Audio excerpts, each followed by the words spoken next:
and welcome to This Album with me, William Han. It's the podcast where each episode, a guest and I are going to deep dive an album of their choice. It could be any artist, any genre, any year. And we are going to discuss the songs, the shows, the artwork. But what I really want to know is where my guests first heard the album and the emotional attachment they have to the record. Who knows, we might even have a bit of a laugh while doing it. Well, today, I am joined by a woman whose spine-bending antics on stage defy modern chiropractic science. When she's not crowd surfing or performing to tens of thousands of people at a time, she's a TikTok sensation that tackles topics as varied as mental health, vocal lessons, motherhood, other kinds of mental health, navigating the music industry, dating, both modern and historic, and comedy brackets general. You might know her as a solo artist or for her work with Crystal Fighters. And sorry, is that camera a bit tilted? It's a bit wonky. It's Eleanor K. Hook, line and sinker there, Eleanor. Wow, that was powerful. Happy with that? Oh my gosh, so happy. Pretty good, right? Yeah. Happy with that. Some of my better work, I think, there. Yeah. Hello, Eleanor. Hello there. Welcome to the podcast. Thank It actually you. feels weird saying welcome when I'm at your house. It's right though. You've bought your gear. I brought my gear. You've got your mic. You've got your setup. You've got your headphones. This is I've got my technically your headphones. house. It's You're in squatters' my rights. zone. Yes, Yeah. exactly. Quite the place you got here. Thank you. Shall we give a audio tour? Oh yeah. Please, set the scene for the listeners. So I'd say, how many square foot would you say this is? I mean, 1.5 me's is pushing it, I'd say. I'm a Okay. tall man, aren't I? Yeah. How was it getting in here? Look, I'm kind to people that let me into their homes. Yeah. It wasn't easy getting It that wasn't chair out of here easy. just now, was it? Oh no. I'm sorry. It's I okay. turned a blind eye. It's okay. I pretend to be focused on something else. I'm so stoic, aren't I? You are, yeah. It's really good. So you've got lots of toys here, Eleanor? I do have lots of toys here. I've been producing since I was 17, and that is where my love of tech began. I love synthesis, I love audio recording, I love manipulating sound, and I do it. This is I want more. This You is want sort more? of the bare minimum. I've sort of collected stuff along the way. Lived in LA for 5 years though, and left most of it out there. So that was that was ouchy. But now I'm sort of slowly building back again. Sure. I've got, I've got my sort of preamps, I've got my vocal pedals. Now, this is something I know very little about. Talk to me about vocal pedals. What can they do? They can they'll take your vocal and they can sort of live manipulate what's going on. You can, this particular one that I've got, you can layer the vocals, sort of create some sort of dystopian Eleanor vocal situation. How dystopian do you get? Oh, always very dystopian. Always pushing it, yeah. Yeah, at any given moment in the day, on a day-to-day basis, Monday to Friday, Saturday and Sunday, a little bit less so. And yeah, and it kind of loops as well. It does all sorts of things. Actually, you can put other stuff than vocals in it. You can do various other synths. Very fun, very jolly. I mean, anything's a vocal pedal if you put your vocal into it, right? Oh, well, I guess so. I guess that's how it works, yeah. So, yeah, and I've got my TR8 drum machine. That's my favourite little guy there. I discovered him in 2017. I've not left him since. I'm a good committer like that. Got my OP1 up there. Another one of my favourites. Little guy. You can't even see in me so little. I can see that it's missing a key. No, that's actually the Nord. But That's yeah, the Nord. that's Forgive something. me, I'm not a synth guy. No, and that's actually quite a painful thing to bring up. That happened in 2019, and You can tell me the dates. You can tell me the time. and I've been it's been on my to-do list, but it's it's been 6 years now. 6 years? Yeah, it's been 6 years now. Bloody So hell, that is serious. I know. Good. So it's hard. And then I've just got your run-of-the-mill weighted keyboard. Okay, it gets the job done. It gets the job done? Yeah, if you Class. want to go a bit more sort of classical. Got a little mixing desk Got there. a mixing desk. You've got a Les Paul. Yeah. You've got a little acoustic guitar. She's little small. Spanish thing. Yeah, I picked her up across the road, £60. £60? Yeah. Money well spent? Money well bloody Money spent. well spent. Love it. And various video cameras, Yeah. photo cameras. So quite a lot in quite a small room. And now we've Yeah. got two plonkers of SM58s and Ableton in front of us. Yeah. So making the place a little bit livelier. I love it though. This room's class. Honestly. Nice one. Thank you. So what do you get up to in here, Eleanor? What's your vibe musically? What's my vibe? What? Sorry. Musically, I like sort of interesting, slightly abstract soundscapes. Mainly, I guess I'm led emotionally by creating something that will make me feel something, other people feel something. Usually, sort of the more obscure feelings, I'd say. Okay. The real depths of. I don't dabble in happy. I'm trying to now, actually. I'm trying to, But you mean outside of music, or? I mean all the time. Yeah. I get where you're going. But just some sort of... I quite like, if my brain was on a plate with a salad and a melon and a sandwich and some baked beans, that's what I do, genre-wise. Tell me more about this meal. What other side dishes are you working with here? Well, we've got sort of... We do have hummus. We've got hummus? It's out of date. Here's your vegan option. Yeah. It still tastes okay, but not quite the way that you want it to. You got an ice lolly as well. Got an ice lolly? It's not so bad, is it? No. There's that little dabble of happiness you mentioned. It's little. It's restrained. Okay. Let's not get too excited. And what else? Bit of bread pudding, and that's it. What a meal. That's your 5 a day. Yeah. Love it. Yeah. Cool. Well, I discovered you in quite a modern way, I think, Eleanor. Yeah, how it's modern? It's called TikTok. I've heard of it. Heard of it? And I saw one of your videos and I thought, I like this girl. She's a right laugh. Which video did you see? I couldn't tell you now, but it was like very much a straight to camera one. You know what I mean? Of course. And I thought, she seems like a laugh. What's her vibe? And I clicked on your page and then suddenly you're on stage with like 10,000 people. I'm thinking, who the fuck is this woman? What is this? Confused. Yeah. And interested. I piqued your interest? You piqued my interest. I'm thinking instantly, ideal podcast guest. She's a laugh. She is a performer. She's got a solo EP. Okay, let's see if it's any good. Straight away, a massive Arctic Monkey style riff. I'm thinking, dreamland. This woman is coming on. So how do you navigate the sort of worlds that you dabble in?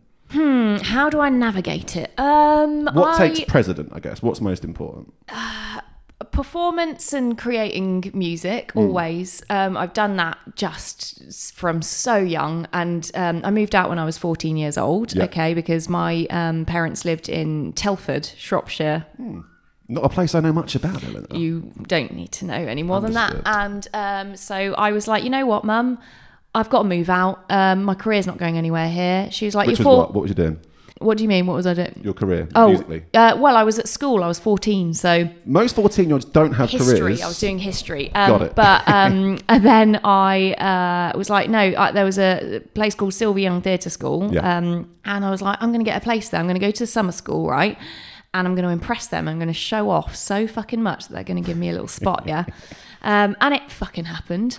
I don't know how, but it did. And so I moved out. I moved in with my boyfriend's sister in Bethnal Green. And I did a bit of Ealing Broadway as well, if you're asking, acting. I literally am. So, yeah, you literally are. That's what we hear. Yeah. And I did a little bit of, stayed with some other kids as well. And then I really did start my career then. I started singing for the film The Chronicles of Narnia, the soundtrack to that, at Abbey Road. It's quite a big step, isn't it? It was Fucking hell. It was quite severe. I didn't realise what I was getting into, but I got into it. So all of that to say, music is absolutely predominantly like the most. I left my family. I did all of that. Sure. So creating it and performing is just everything. I've been like touring for 15 years and there's just no other feeling like it. It's just insane. It's just so good. And then, but of course, being creative in whatever format is also really fucking important as well. And I get similar feelings, maybe not as elevated, but I feel very drawn to do that. In terms of like navigating what order, it's just I have to just grasp the moment, not be lazy, Don't be very focused. Yeah, exactly. If I do overthink it, I've found that always slows everything down and completely delays me and is just not, it doesn't work for me. So I just have to do in the moment, think very much there and then. What can I make out of this bread pudding? Okay, I can make a song. Somebody got this bread pudding for the next couple of hours. Yeah. It might not be here tomorrow. He's like, no. Go time. Let's do something wild with it. So Abbey Road, I want to ask a bit more about this really. So Please. Young girl, I'm guessing at this point, 15, 16 sort of thing? 14. Bloody hell. Did you have like a sense of what Abbey Road was and what walking into a studio was like? Well, I didn't know what walking into a studio was like at that point, but Abbey Road had always been like my mum and dad met at a Beatles convention, right? Legends. So I was brought up on the Beatles. So the fact that I was going to record there was obviously mind-blowing. I was unbelievably excited. And going into this like beautiful studio, I was completely just fucking gloriously happy. Like, I brought my dad along. Of course. He came, obviously. He dropped me off. He couldn't come in the studio, but I think he felt nice just doing that. Do you know what I mean? It was like an operatic vocal score. We sang to it. I mean, I was just really happy. I was just absolutely buzzing. Amazing. I'm guessing at that point, the career's only going to go one way, isn't it? The fire is lit. Yeah. Go time. That's right. So what happened next? I continued to do sort of more vocal things for soundtracks whilst I was at that school. And then I got to 16 and I met someone who was a producer and we started working on a record, basically, at 16. By then, I lived with my boyfriend, Dexter. Shout out to that guy, Dexter. Is that a genuine shout out? I'm suddenly thinking maybe not Eleanor. No, he's lovely. He's lovely, Dexter. Yeah, you went very high pitched when you said that. I know, I don't know why. Shout out to you, Dexter. How's it going? Dexter, if you're listening. So Yeah, he's fucking listening, and he's definitely listening.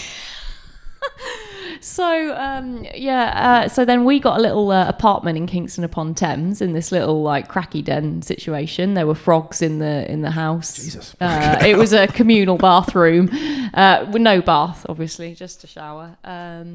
And drank a lot of red wine, wrote a lot, worked with this producer who was he was a bit taking advantage of it. It happens in the music industry, especially when you're that young. But the positive of that was it made me want to learn music production, so I didn't have to encounter people that were going to potentially sort of, be a little bit silly.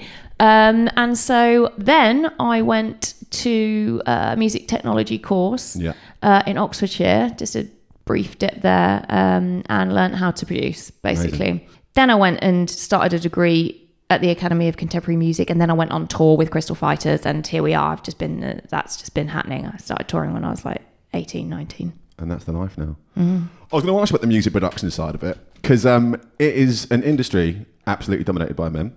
Correct. The world wants more women to do it. Correct. Does that mean your phone's ringing? No, I mean, you know what? Right around the time, maybe like 6 years ago, it was. But you know what? The difficulty is now we've all become very sort of insular, haven't we? And we're all doing it ourselves. So in a way, like it's less and less. Like I used to go and work with other producers. Now I do it kind of by myself. I do believe that just because of how the music industry has changed, it's more you're having to learn how to do it yourself, that skill set, as opposed to kind of, unless you've got, a good budget, then you're like, hello, can I, so it's interesting. So yes, there was a period, but then it, especially after 2020, budgets went down and all of that. It's so basically this is a skill set you only get to sort of flex on your own in this room, is that? Yeah, no, also there's a film that I'm doing a sound score for. What can you tell us about that? It's actually very new. I've only just written the theme song for it, it's basically I'm scoring that, and that's exciting. I kind of get to do more kind of orchestral things, and so it's the first kind of bigger project, so I'm excited about that. Telling a story musically. Huge. No well words. Done. Thank you. Love to see it. Thank you. So before we get into the album we're going to discuss today, what would you describe as like the music that you get excited by, that you and your mates go to watch, and whose releases you always keep an eye on? I really love Tyler, the Creator. Same. I think I just love everything about how he tells his story. It's storytelling, isn't it? It's creating a whole world. For me, I really love to kind of disassociate and just, like dip into little time pockets. I just fucking love that. Like I went on my little jog today and I dipped in. What year did I dip into? I was listening to Robbie Williams. Amazing. Have you heard his new single yet? I've not. Oh, isn't it quite rocky? Oh yeah, it's a banger. It's great. It's well good. Okay, fantastic. Okay, what were you listening to? I was listening to Kids. Kylie Minogue. So good, isn't it? Yeah, absolutely So brilliant. good. And it was just taking me right back. You know, all of a sudden I was wanting to like break into festivals again. And take loads of drugs. You know, I was feeling it. It was good. And so that's what music does for me. It just takes me to little time pockets that I can transport to. And it's a very emotional thing for me. Like, not always sad sometimes, you know, if you fancy it. But also like, excitement, all of it, you know. Well, that is what we like to see. So interestingly, in the long lineage of this podcast, the album you've selected is by far the most modern. So with this podcast, the idea is someone talks about an emotional attachment they have to an album. Yeah. People are pretty emotional when they're teenagers, right? Oh my gosh, yeah. But then I realised what year this album came out, and quite an emotional time for everybody. Yeah, and aside from that, I only seem to be getting more and more emotional. I don't know. The angst is slowly building as the years go by. Who the fuck am I going to be when I'm 90? Absolutely. I don't know. What the hell does the next 12 months have in store for me? Jesus.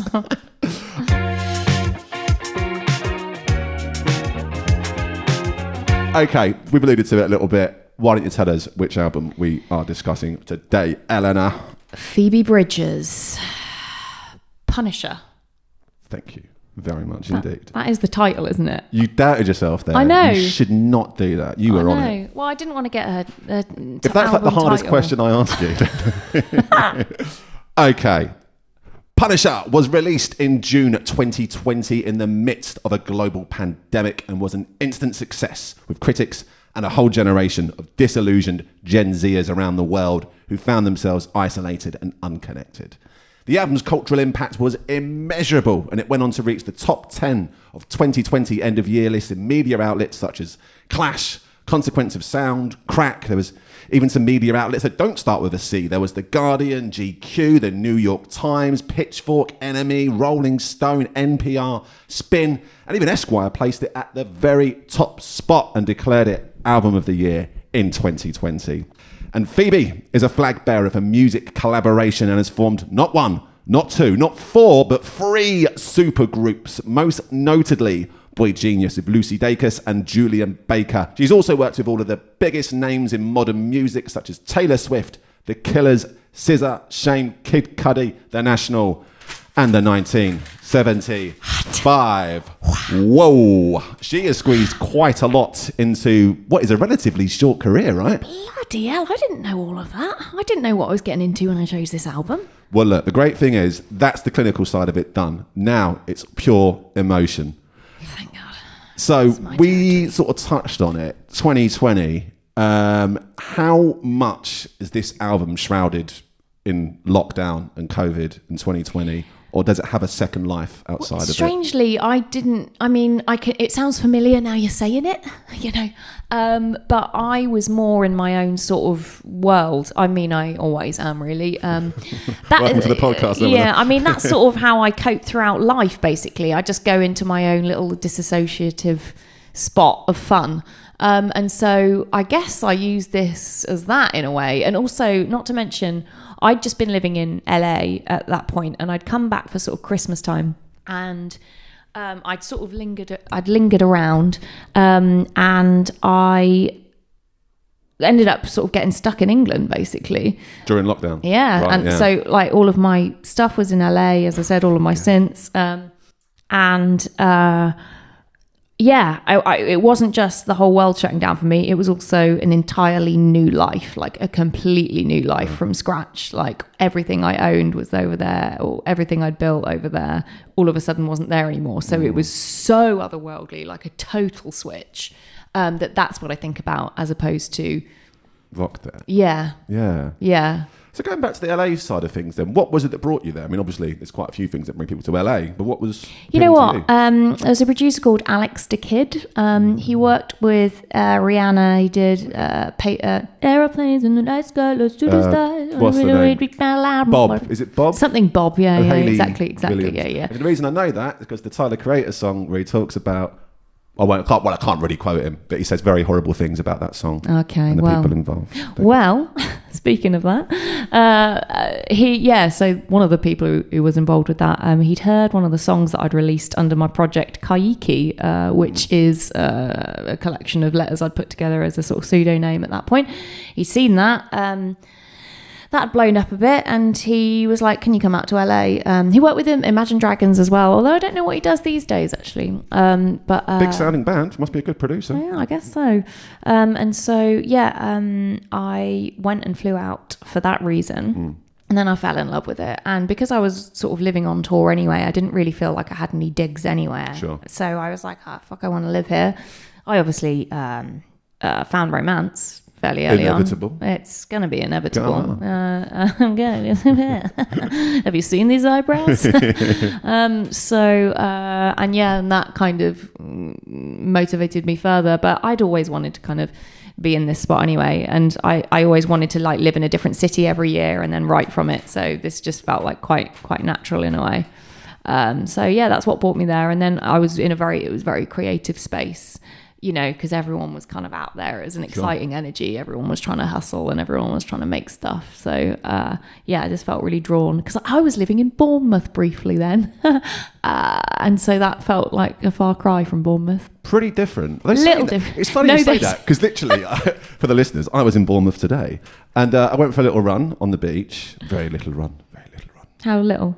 5K. 5K's lovely. But I've got very long legs, Eleanor.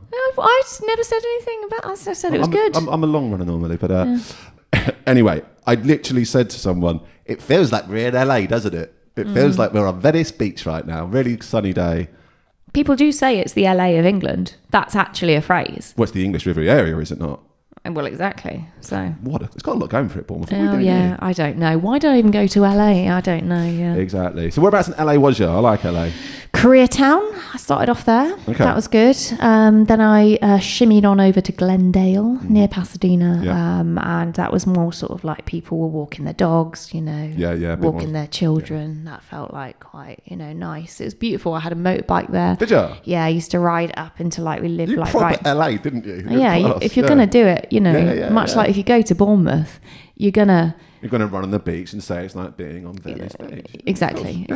And I used to ride up in sort of all of the hills there. It was amazing. It was good. It was lovely. Well, this leads on quite nicely. You've talked about LA in such poetic terms and painted a beautiful picture of it. What do you think is the best setting to listen to this album in? Now, bear in mind that Phoebe is a Californian girl. She is a Californian girl. I would say, depending on the person, I think just wherever you kind of find yourself, usually the total opposite of that. I would say. I'm not being pedantic. You can listen to it wherever you want.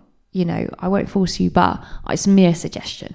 Like, okay, I don't find myself on the roof a lot, so I would say I probably listen to it on the roof. It has got to be at night time, or if we need a compromising moment, it can be sort of like as the sun is setting. Sure. It can't be sort of morning, anywhere sort of pre 4 p.m. That is very fair. I think you agree with that. I think that's really great. The idea of being out of your comfort zone and isolated is fucking beautiful. That's perfect. You've made that very poetic. Thank you. Where is this roof?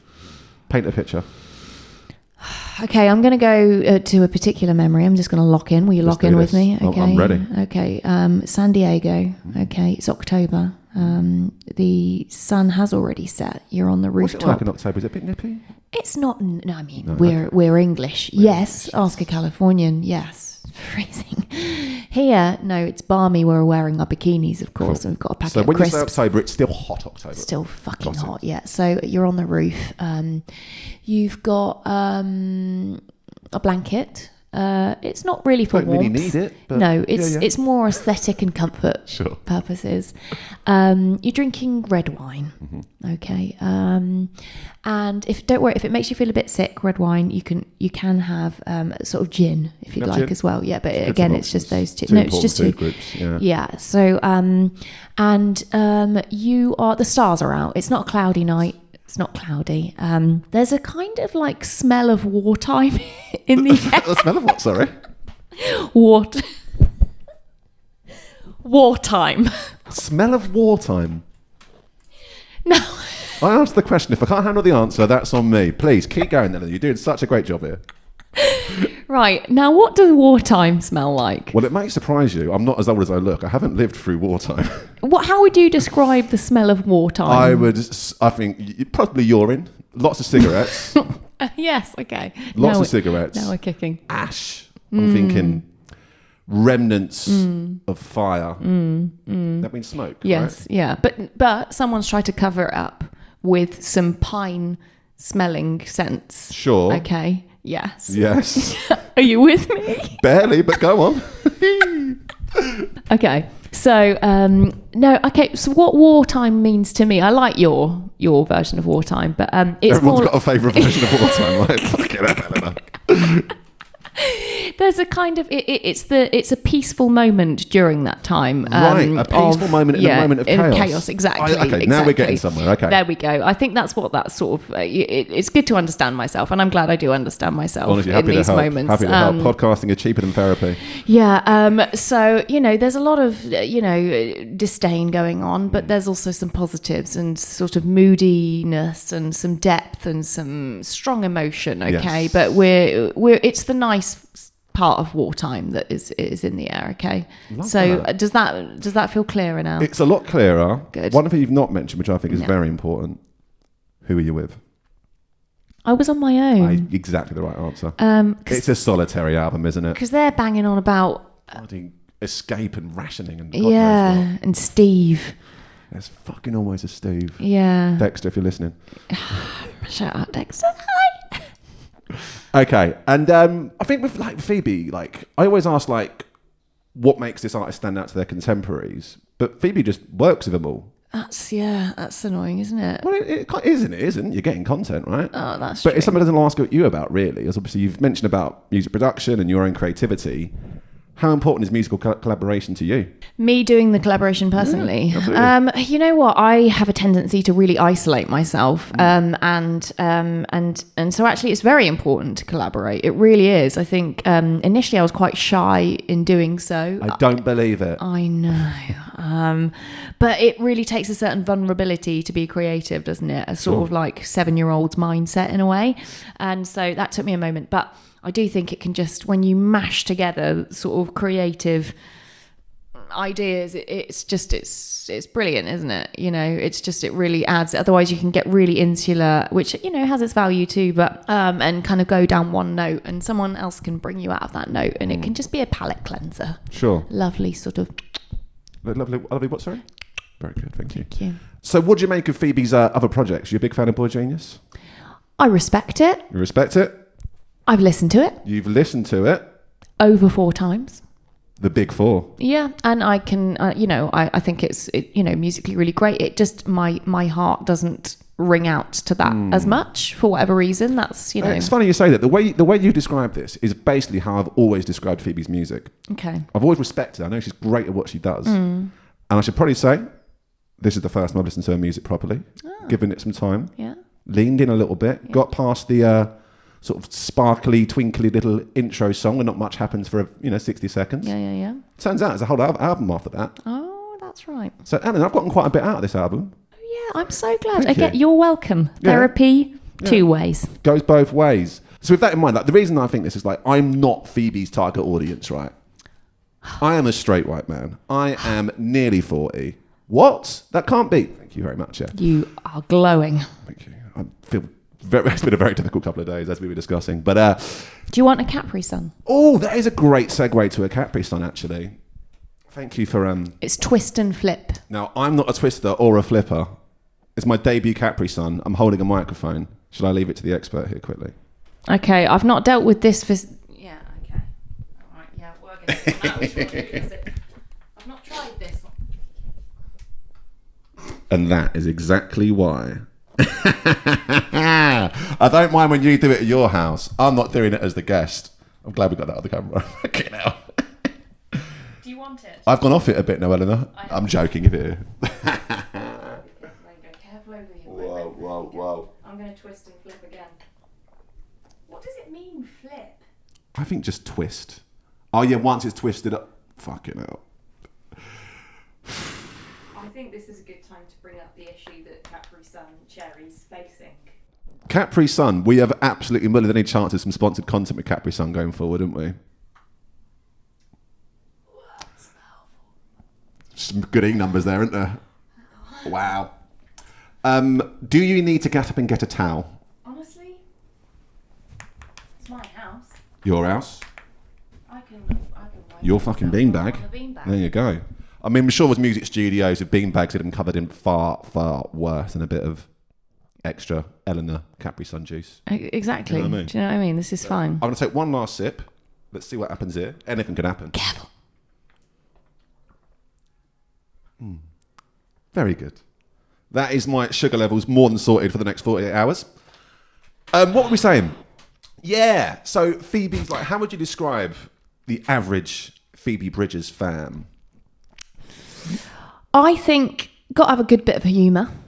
I think, I've noticed Gen Z, the way that they deal with like a lot of the trauma sort of situation is they just kind of make fun of it and they're quite detached in a way. And I get that kind of sense from Phoebe Bridgers, just lyrically. And I would imagine the fans kind of feel the same way, like a lot of disaster, but kind of accepting of it and finding humour within it. So you're saying Phoebe Bridgers fans are a laugh?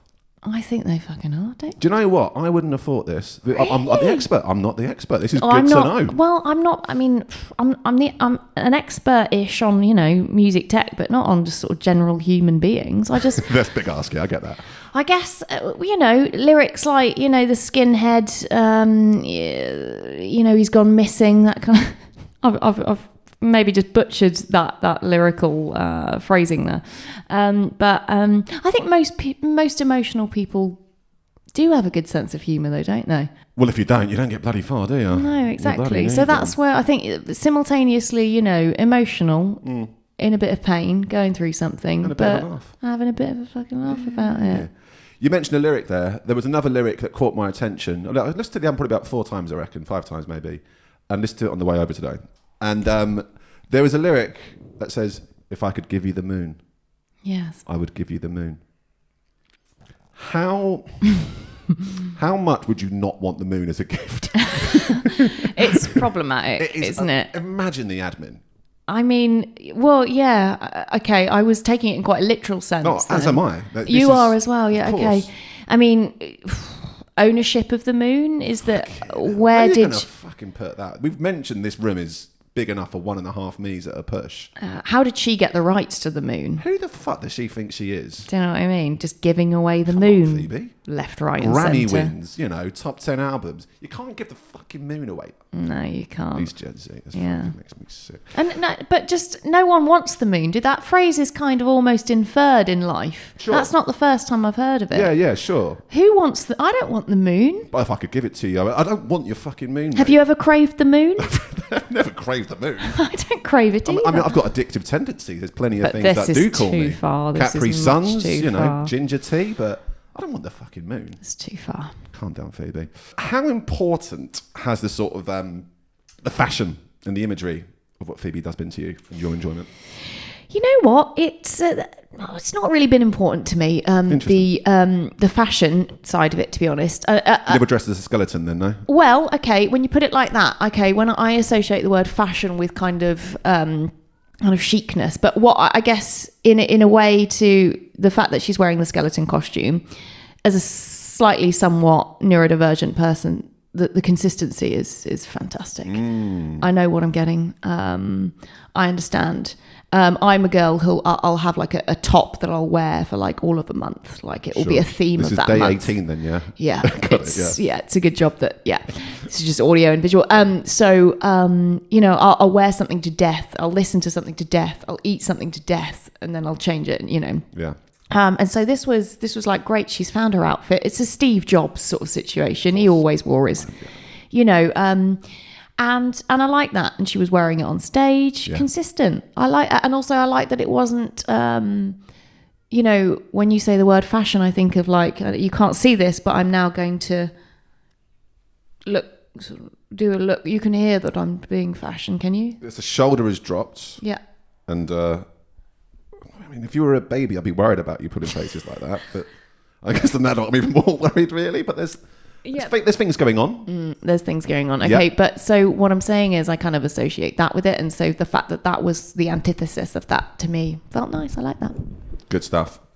How often do you revisit this album? And I normally ask like how well an album's aged, but it's only 5 years old. So, not at all. So what... Yeah, I mean, how much can an album change in 5 years, I guess? I guess it depends on the genre, the way that it was recorded, for instance. Like that's something we want to come back to, but please go on. So if something is, for instance, like, a Beatles, I know it's a very generic example, but... Good band, though. I'll tell you what. Great new up-and-comers. Future ahead of them. I know. If something is recorded very well and kind of has this like very like organic-y, organic is maybe not the word, but it's just recorded very well and it has this warmth to it, it will go through time and it will give you this nostalgia. If something's kind of done more in a sort of hypey moment, and a little bit more in the box, a little bit more digital, it tends to not quite translate as well. If you think of the great Backstreet Boys. That's exactly where I thought you was going with that. Yeah. Course. Bees, the Beatles, B Backstreet Boys. There's two Bs. So their stuff just... Well, it gives you a jolly moment, doesn't it? Of course, I can see you. Good Lord. Backstreet, as a kid, yeah. Just laughing hysterically at the delivery of the line, sexual. You know what I mean? You don't get that with the fucking Beatles, do you? Yeah, and Justin, it's gonna be May, If you listen to it now, you're kind of like, you can hear it. I don't know if it just sounds kind of quite like of the time. Yeah, absolutely. And Very not much necessarily, to me, I say this respectfully, not very good quality in my head, okay? But that doesn't take away from the joy that it brings. And also I can still love it and it brings me loads of happy memories, right? Whereas when something is, guitars and, piano and just recorded really well and interestingly, I do think that it ages quite well because it's not necessarily following a trend in that kind of sense, a musical trend. And, it's the same as clothing, I guess, when someone's like, skinny jeans, for instance. Can we talk about skinny jeans? I think it's time that we should. Now, this may surprise you. I have put a lot of years to skinny jeans. Did you? How many years are we talking? I'm surprised. Come on. This is Indie Boy 101 here. You're in room of the millennial here. I would say as an early adopter. 2005. People followed you? I wouldn't say they followed me. I think they followed you. No, you started skinny jeans, didn't you? Look, Julian Casablancas and I might disagree on the real origins, but I probably was the first person in South Ruislip to wear skinny jeans. And that's why I brought you here today. Thank you very much. Where was I going with this? Yeah, so I was wearing skinny jeans for the best part of 15 years. I said 15, I guessed it. Yeah, you didn't congratulate me on my correct guess, but we can move past that. So you were saying with fashion? Fashion. You took skinny jeans as an example? Yeah. We can appreciate the skinny jean. It's if I was to come in with a skinny jean, you'd go, oh, it's very, that time. Hi, Eleanor. Yeah. Oh. Okay. Yeah. Hello. Yeah, 2006. Yeah, she's right here. Yeah, exactly. Whereas I think, with the certain way that some things are recorded, you won't necessarily be able to, because you recorded it in quite a kind of traditional way, in a way. But I think I was surprised you went that way with it, because to me, it sounds very much of a certain time frame. Because, I don't know about you, but I'm not a big folk guy. It's not my field of expertise. But I imagine Bob Dylan is the guy, right?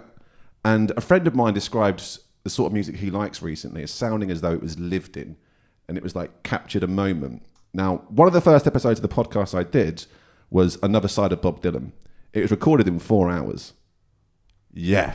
The record was? The album was recorded in 4 hours. He was in the pub by 10:30 in time for last orders. You know what I mean? Lad. So I think most folk music is sort of always going to be inspired by that and wants to have one microphone, everything there captured in the moment. I think that's kind of how folk music works for the most part. And this album is the opposite of it. It's so intricate, and like the production is so lush and detailed that I do wonder if maybe the opposite thing would be true and it would sound in 10 years' time very 2020. How's my theory?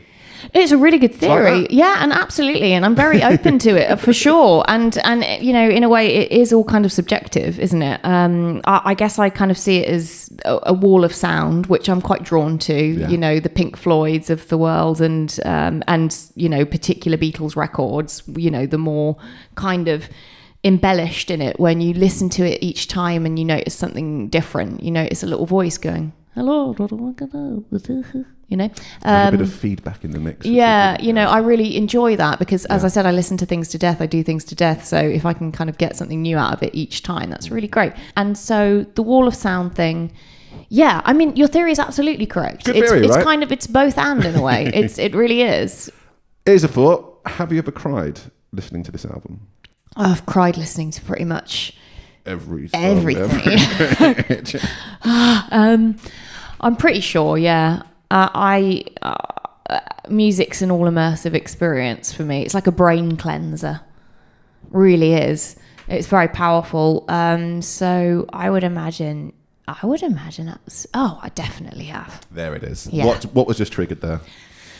I was thinking about being in Bristol and listening to I Know the End, which is the last song, where it reaches its climactic point, and just feeling, as I said, just my entire life had flipped itself on its head. So that's kind of how I felt. Yeah. And, you know, and tears. Phoebe had created that feeling for you sonically. Yeah. And so, you know, the side of tears was what happened. Absolutely. What do you think of the artwork, Eleanor? It's her in a slightly red and blue hue in the dark and a skeleton costume, correct? Nailed. Yeah, I love it. It's class, isn't it? I really like it. Yeah. It's obviously, you know, stuck in my mind. You know, we're covering all the bases. You've got the consistent outfit. You've got, you know, why is she wearing it?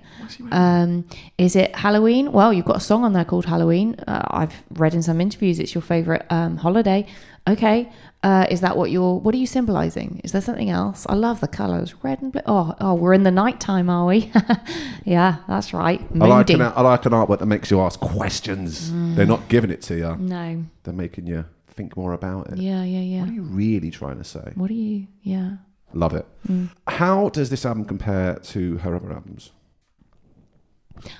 I like her other albums. Again, it's like I respect them, but this one just really brings out something emotionally for me. Yeah. And so... I was quite surprised. You mentioned about that Boy Genius and that you're not like a big super fan, but yet this album means so much to you. There's quite a dichotomy there. I think it's just, again, the wall of sound and like the turmoil and just being able... If a record can really kind of write down how I'm feeling and what's going on in my head and put that into audio, it just, oh my gosh, it makes me feel understood. It makes me feel... like clarity, and so it's a very personal thing for me. Like, but of course, her other records are beautiful. Like, I'm not saying that at all. It's just they didn't evoke the same sort of emotional reaction. Yeah, there's sort of she captured something. You only get one of them, didn't you? I think you can't write two of these. I'm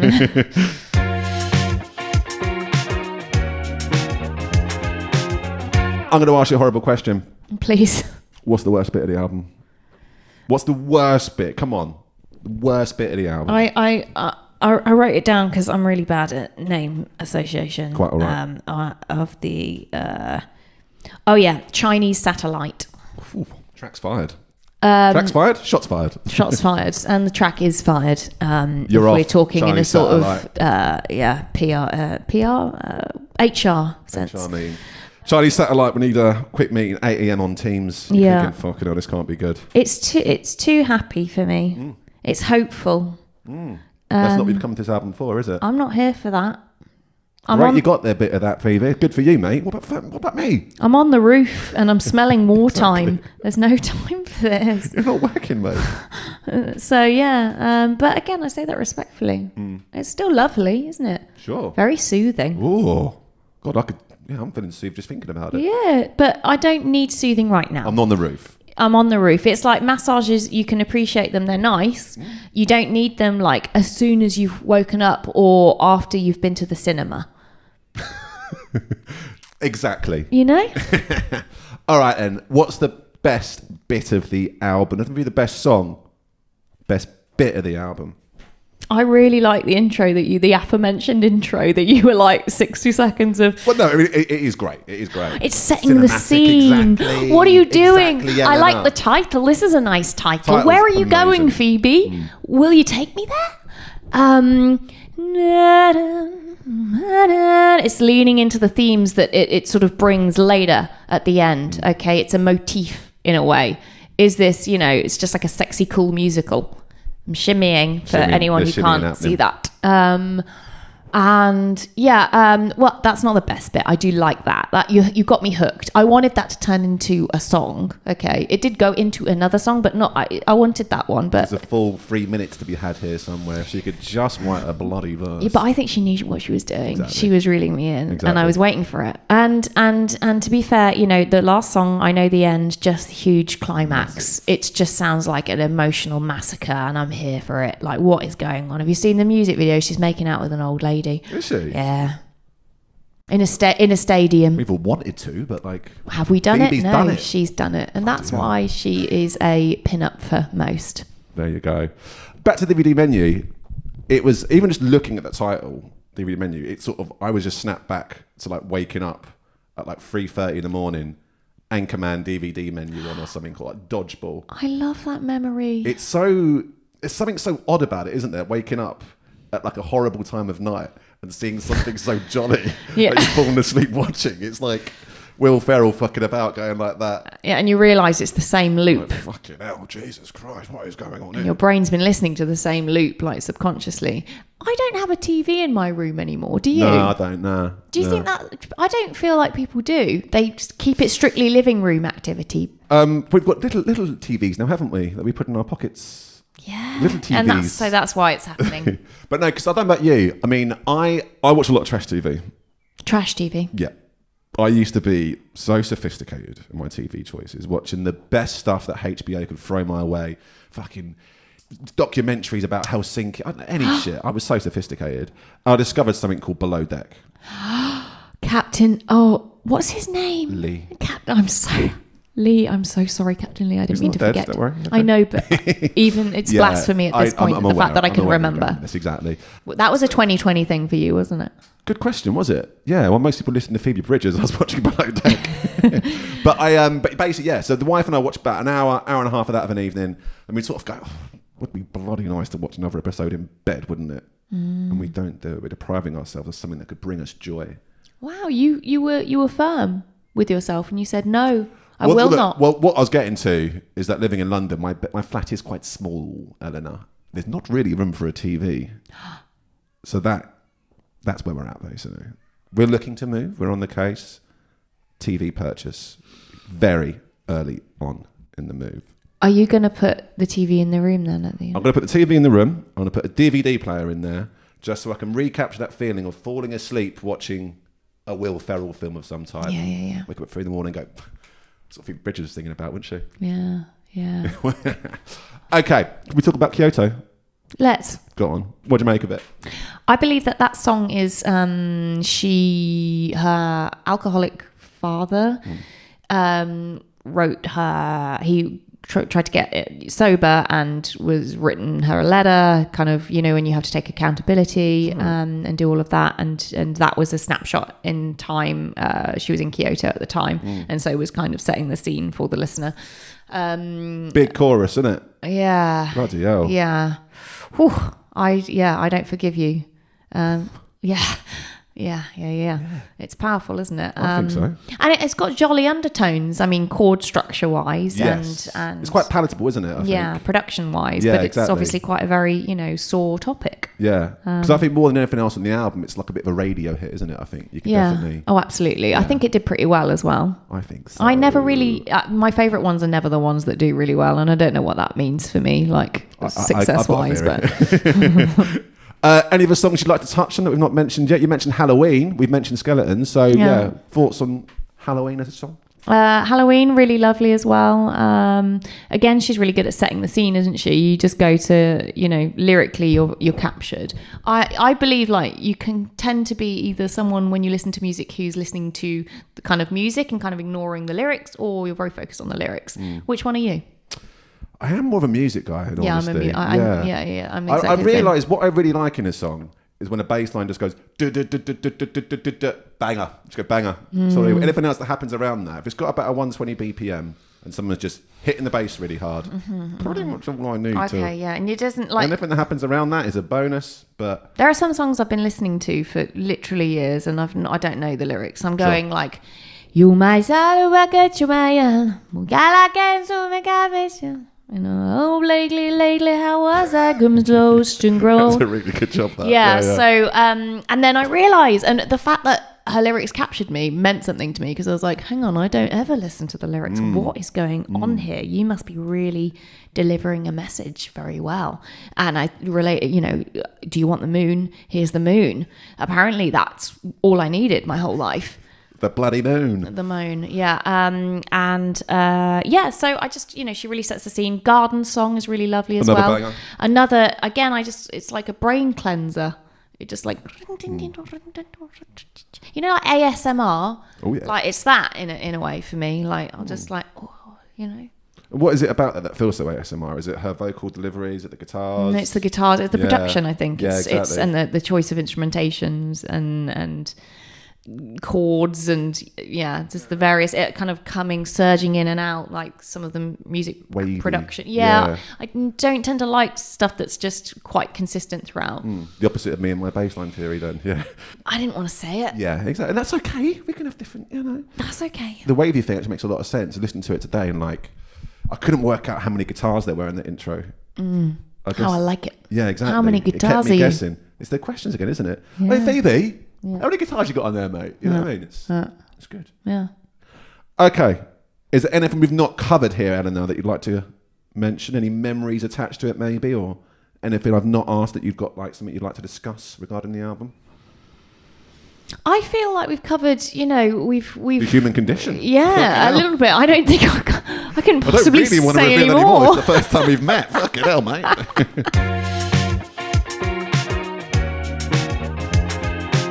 Okay, well, look, here's the thing, Eleanor. There's something I haven't warned you about.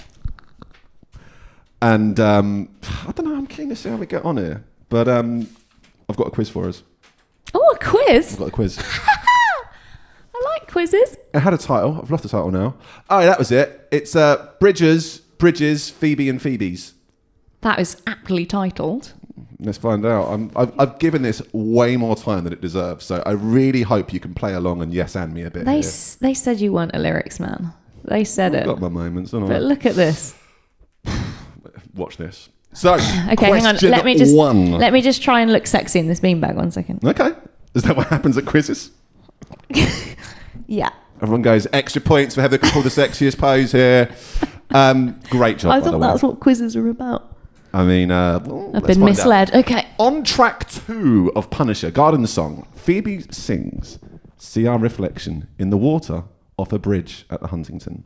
Now, the Huntington is a world-renowned cultural and educational institution.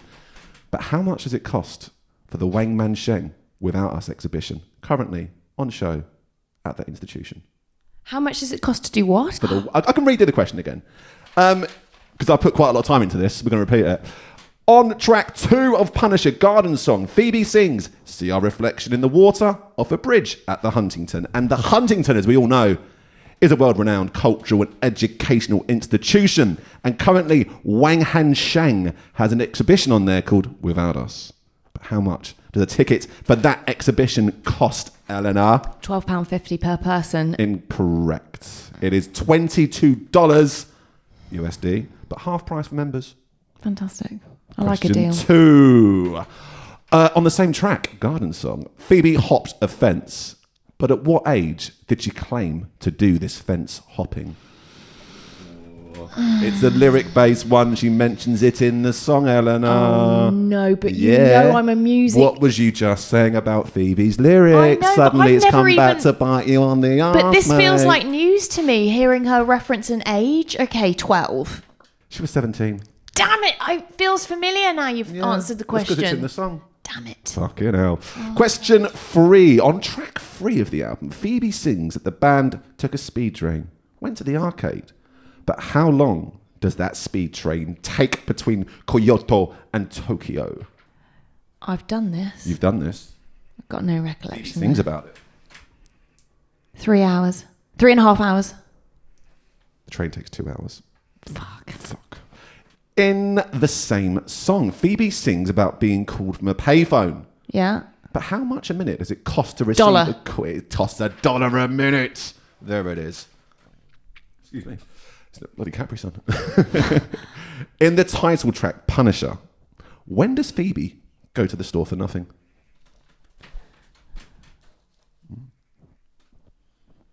People listening can't see the quite exquisite disassociating and nodding.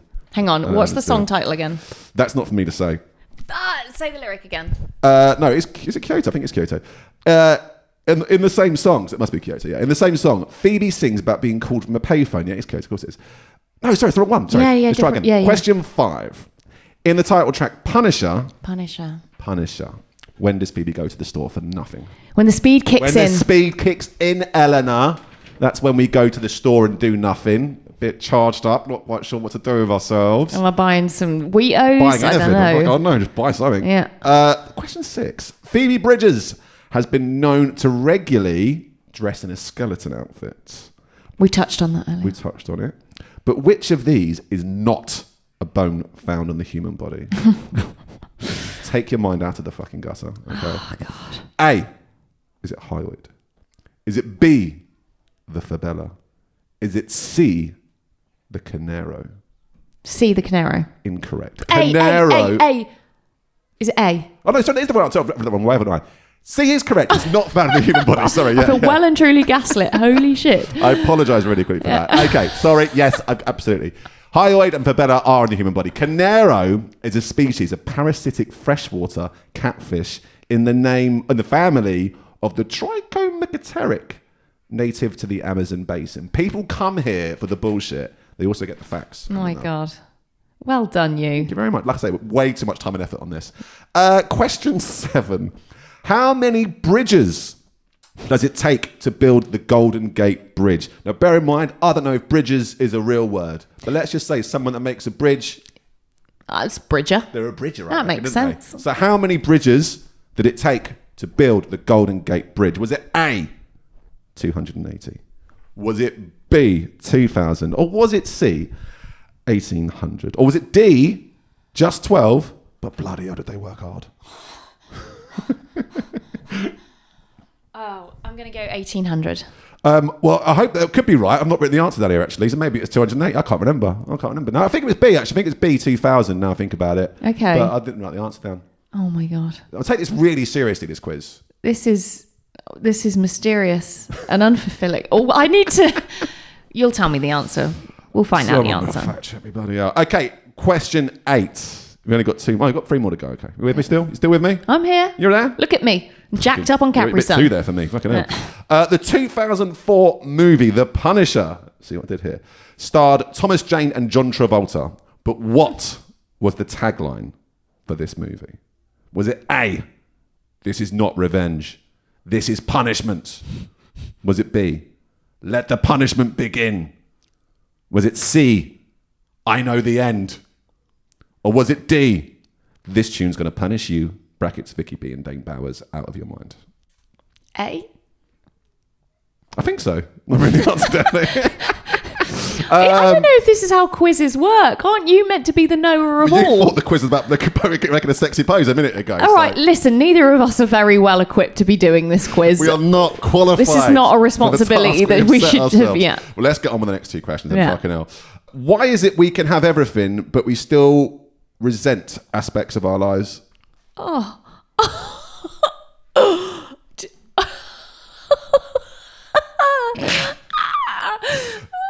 I think an open-ended question is often quite good. More of a vibe-based answer.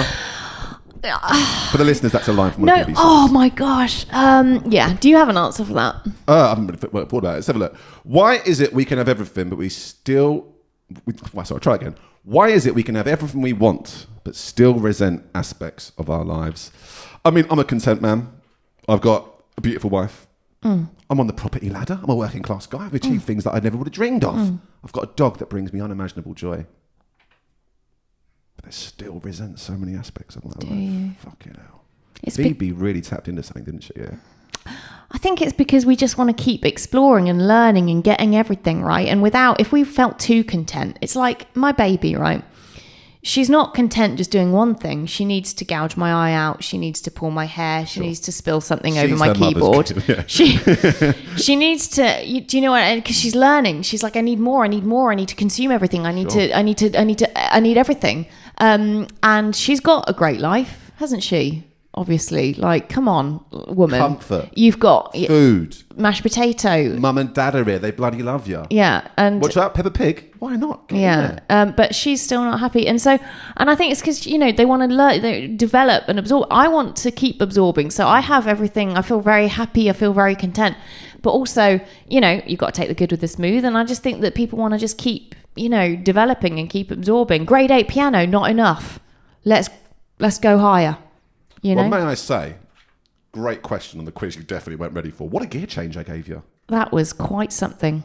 Good podcast, this, isn't it? Last one. Are you ready? Never been ready. Bit easier, this one, I think.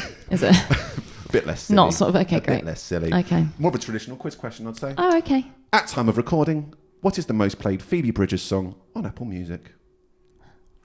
Kyoto. No, Scott Street. Thanks for playing, though. I know. Yeah. It's Scott Street, not from this album. Yeah. Well done. Well, look, this has been a right laugh, Eleanor. I have really been very grateful for you letting me into your studio here, and really enjoyed getting to know you. Likewise, same to you. Very much. Thank you for sitting on my very low down chairs with me. This has been a beautiful Quite all moment. right, I think so. This is your chance. Plug what you're doing, what you got coming up, what you want listeners to discover next in the life of Eleanor K. Okay, well, so I'm touring for the rest of the year with Crystal Fighters, which is very exciting. I'm doing some little Eleanor K shows, but the first one that's coming up next week is in Italy, actually. So, I mean, you'd have to fly out. That sounds like in Italy. Yeah. I think, okay. Yeah. So yeah, if you're listening, Luigi. I've just been in the studio a lot. I've got a couple of projects on the go at the moment because I just wanted to dip into too many different dissociative states. So I've got kind of electronic one going that's not very vocal based. I've got kind of like a Britpop project going on as well, and then a Prodigy one style as well. Whoa. So that's going to be, I've just been like really focused on doing that. I'm going to start sort of releasing again as well. My brain feels like it went offline for a bit, and then full clarity has come back. So I'm really excited to put out new stuff because, really, really excited. Great. So just lots of performing, lots of music releasing, and that's it, really, in a nutshell. Well, thank you very much. I'll do it for you as well. Listen to One Key. It's banging. Class EP. Well, you wear quite a few different hats on one EP, didn't you? Yeah. You've got the Arctic Monkeys bit. Yeah. You've got the very Phoebe Bridgers bit. Yeah. You've got basically a techno banger. Yeah, thank you. Again, it's my personality, my emotional state. I can't commit to one genre because my emotional state, is too... It wouldn't be a true reflection of who you are if it wasn't, right? It wouldn't be, which is probably why I've got, a couple of projects now, because I can kind of just do one emotional state in one, another one on that, that feels nice. But yeah, I wrote that also kind of as I was moving from LA as well, and it was in capturing that state and that kind of whole storyline as well. So but then I had I just right as I was releasing it, my baby decided to come very early and completely threw off the EP cycle, so that was something, but I released it anyway and felt good to do that. So amazing. And is there any Eleanor K shows outside of Italy coming up? There will be, but they're TBC on exact locations and times. But it's going to be at the end of summer kind of thing, and we'll be London based and some spots in the UK as well. We can't wait for it. Well, Eleanor, thank you very much indeed. I've been William Han. She's been Eleanor K. She's been Phoebe Bridgers, and this has been This Album.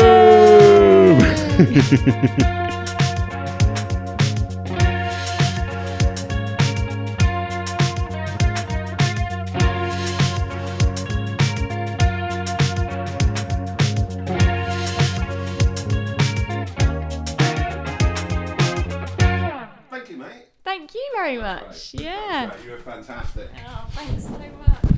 Now the big question. Oh God.